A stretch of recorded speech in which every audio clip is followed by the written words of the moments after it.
নমস্কার আদাব, সবাই কেমন আছেন? ছাদ পরিষ্কার করে ঘরে এসে আর রান্না করতে ইচ্ছা করে না। এরপরে আপনাদের দাদাকে বললাম কিছু বিরিয়ানি কিনা নিয়ে আসো। পরে বিরিয়ানি কিনা নিয়ে আসছে, আর হাট থেকে অনেকগুলো শুটকি কিনা নিয়ে আসছে, অনেক ধরনের শুটকি। আর নিয়ে আসছে 2 কেজি হলুদ।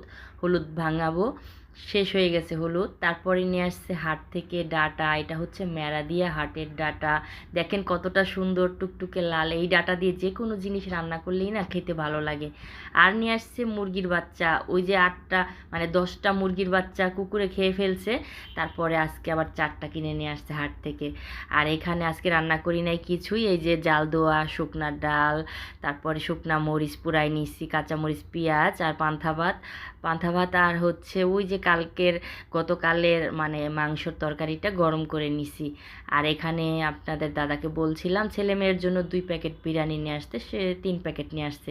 আর অনেক বড় বড় প্যাকেটগুলো, তো এখানের একটা প্যাকেটেই আমাদের 2 জনেরই হয়ে যাবে।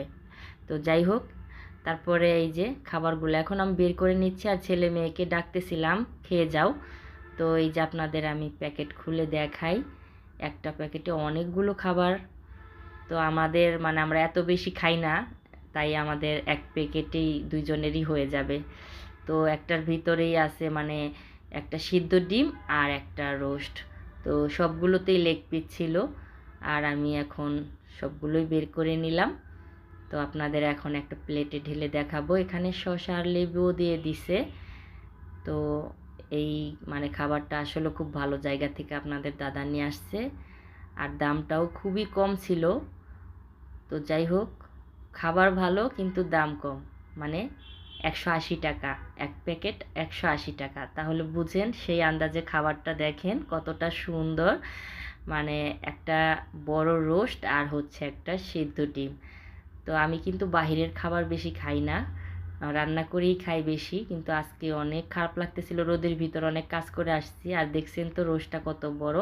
তো ক্ষুধা পেটে খাচ্ছিলাম খাবারগুলো, আমার কাছে সেই মজা লাগতেছিল।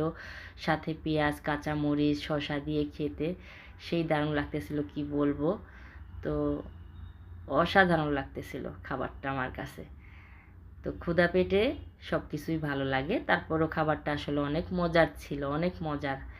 তো যাই হোক, এখন আমি পেট ভরে খেয়ে নিলাম খাবারটা।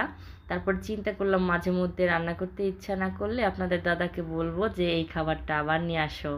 তো খাবারটা এতটাই মজার ছিল, তো এতটাই মজার ছিল কি বলবো। তো সবাই ভালো থাকবেন। আমি খেয়ে নিলাম, তারপরে খেয়ে দিয়ে এই যে আমাদের করমচা গাছের পাশে গিয়ে দাঁড়ালাম, দেখলাম করমচা থায়ের করমচাটা পেকে গেছে। এখন এটা না ছিঁড়লে এটা আরও পেকে গেলে আর খেতে ভালো লাগবে না। তারপরে এখন এটা আমি ছিঁড়ে ফেলবো, ছিঁড়ে শুকনা মরিচের গুঁড়া আর লবণ দিয়ে খাবো, সেই মজা লাগবে। তারপরে এই যে সন্ধে হয়ে আসছে প্রায়, এই কারণে আজানের আগে আমি তাড়াতাড়ি করে ছিঁড়ে নিলাম। তারপরে এই যে আবার এখানে দেশি করমচা ছিল, ওটাও ছিঁড়ে নিলাম। আর এখানে আবার পেয়ারাগুলো ভালোই বড় বড় হয়ে গেছে, আমি এটা ঠাকুরের জন্য রেখে দিছি, পাকলে ঠাকুরকে আগে খাওয়াবো। তারপরে এই যে করমচার মধ্যে লবণ মিশিয়ে দিলাম, শুকনা মরিচের গুঁড়া দিয়ে আপনারা কে কে খান, কেউ বলতে পারবেন না যে দিদি একা খাইছে, আপনাদের সেদে তারপরে খেলাম। তো অনেক মজা, অনেক মজা, কি বলবো।